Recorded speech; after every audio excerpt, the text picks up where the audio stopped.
Bonjour, aujourd'hui je vais vous parler de l'offre d'achat au prix en premier. Quand on fait une offre d'achat au prix en premier, est-ce que le vendeur est tenu d'accepter notre offre? J'ai déjà entendu différents sons de cloche.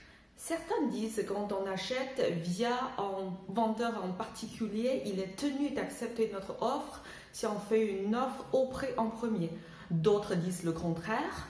Ils disent que quand on achète via un agent immobilier, l'agent immo est tenu d'accepter notre offre au prix. Qui a raison, qui a tort? La vérité étant, quand on passe par un vendeur particulier, il y a deux cas de figure. Soit l'appartement est en vente à 100 000 €, on fait une offre par écrit à 100 000 et on est le premier. Le vendeur particulier est tenu et obligé d'accepter notre offre. Il y a une deuxième cas de figure, il y a un appartement qui est en vente à 100 000 €. Nous avons fait une offre en premier à 100 000. Quelques jours après, il y a quelqu'un d'autre qui a fait une autre offre à 105 000. Dans ce type de situation, le vendeur est obligé d'accepter notre offre à 100 000 car on a fait une offre au prix en premier. Dans le cas où vous passez par un intermédiaire, il y a deux cas de figure. Soit c'est un mandat simple, soit c'est un mandat de représentation. Un mandat simple signifie que vous passez par un agent immobilier.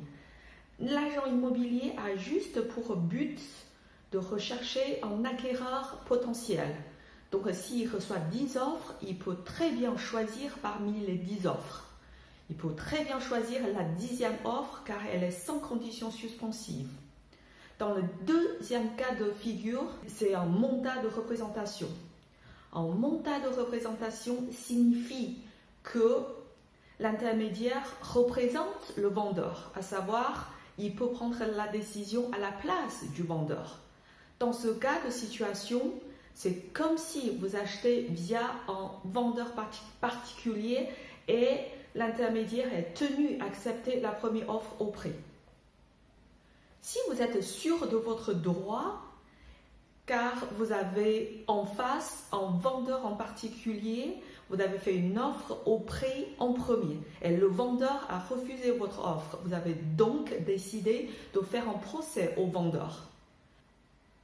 Je vous conseille vivement de consulter un avocat en amont car en cas de défaite en procès, le vendeur, victime d'un préjudice, pour vous réclamer des dédommages et des intérêts importants car vous lui avez bloqué la vente.